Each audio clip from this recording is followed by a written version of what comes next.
Hello. Growing student protests in Bangladesh are taking another dangerous turn. In the past few hours, police have fired tear gas to try to break up student demonstrations in the capital, Dhaka. Activists say at least 4 people have been injured on the 8th straight day of protests. Paul Chadurjan reports. Student protesters have blocked streets in Bangladesh for the past week. They're demanding government action to improve road safety. 2 young students were knocked down and killed by a bus last week. Traffic accidents kill at least 7,000 Bangladeshis every year. We've been protesting on the roads for a few days with some of our demands.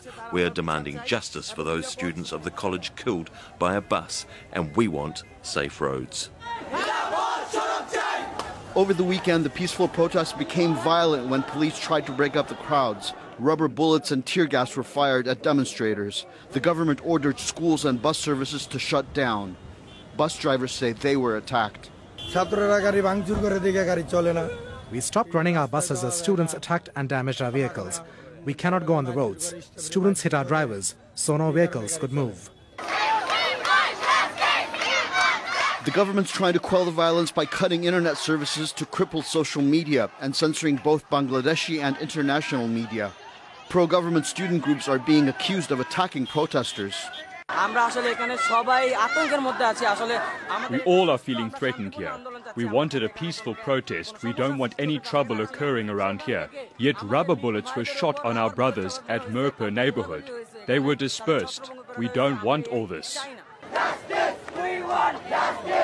Demonstrators were further incensed by a government minister who questioned why there was uproar about 2 deaths in Bangladesh and a lack of anger about 33 dead in a bus crash in India the previous day. Government leaders say they're going to implement the students' demands for improved road safety. But more protests are feared as both the ruling and opposition parties campaign for elections due in December. Paul Chadurjan, Al Jazeera. Well, let's look at why road safety is such a sensitive issue in Bangladesh. More than 25,000 people have been killed on its roads in the past 3.5 years. That's 20 people a day dying, and more than 62,000 have been injured on the roads. Well, joining us now via Skype from Dhaka is Shahidul Alam. He is a photographer and social activist. So as we've been saying, these protests were sparked by 2 teens who were killed in a road accident. But is this all about road safety, or is there something larger going on here? Very much larger. This has been going on for a very, very long time. It's an unelected government, so they do not really have a mandate to rule, but they've been clinging on by brute force. The looting of the banks, the gagging of the media. You mentioned just now that mobile internet is currently switched off.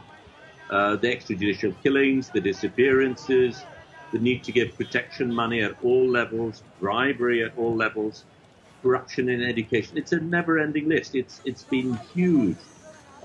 So it really is that pent-up energy, emotion, anger that has been let loose. This particular incident, sad as it is, was really the valve that allowed things to go through.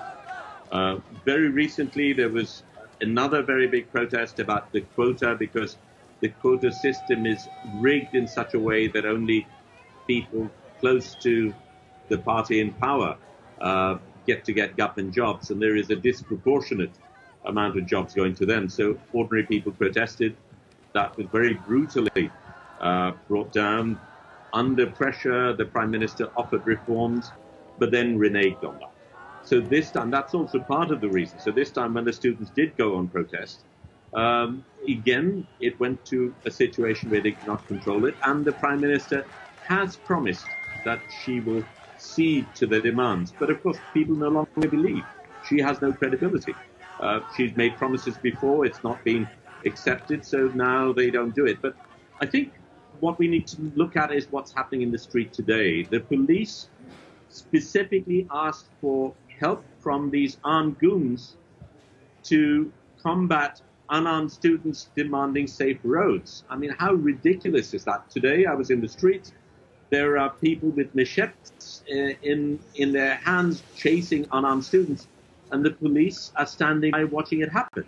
In some cases, they're actually helping it out. I mean, I've been under this morning there was tear gassing, and I saw the police ganging up, trying to catch these unarmed students, whereas these armed goons who are going out wielding sticks and machetes are walking past, and they're just standing by. So where do you think things are going to go from here? Because these protests appear to have spread across the country quite spontaneously and without any kind of central leadership here. This is part of the challenge that the government is dealing with. In that this is so grassroots in the way that it has spread. Well, I think the government has miscalculated. It certainly felt that fear was enough, repression would have been enough, but I think you cannot tame an entire nation in this manner. And they, of course, are approaching elections. So the nearer it gets to elections, the more sensitive they are. And they know if there is a fair and free election, they will lose. But they haven't got an exit plan because they've misruled for so long that if they do lose, they will be torn apart. So they have to hang on by any means, and that's exactly what they're doing. They are clinging on using the entire might of the system, plus the armed goons at their disposal. Good to speak with you. Tanveer Chowdhury joins us now from Dhaka. So Tanveer, update us with what's happening there at the moment. Well, a very volatile and tense situation in the city right now. We have reports of clashes in Farmgate, in Jigapi. A huge procession of students were coming from Dhanmondi towards a place called Elephant Road. Now, they were stopped by the police and were confronted by the supporters of ruling party. This was last about like 15 minutes ago. Now, there was a clash in the area of Dhanmondi between police and the pro-government supporters. At least 5 journalists were injured. They were beaten up. Among them were AP photojournalists and others were from the local media. Now, even on yesterday, during the clash, at least 6 journalists were beaten up, including a female journalist from the leading English daily, the Daily Star. She was even molested, according to the newspaper report.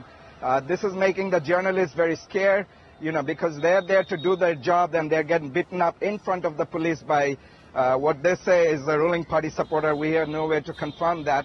Now, I spoke to some ruling party supporters who brought out a procession in the Dhaka University campus. One of their leaders told me that, look, we were not the one who attacked us yesterday. It was the students who attacked our office and we just confronted them. And he said many of the things you are seeing in the social media are Photoshop items. They're more than that. So they had their own version. Of course, there are some items that are possibly be questioned in the social media.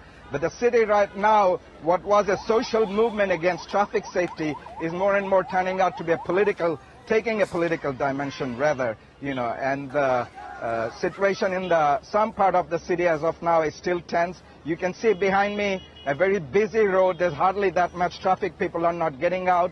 And there is a sort of a critical view in the street. I talked to some people that said these are kids, they shouldn't have beaten up by police or the pro-government. Bangladesh are taking another dangerous turn.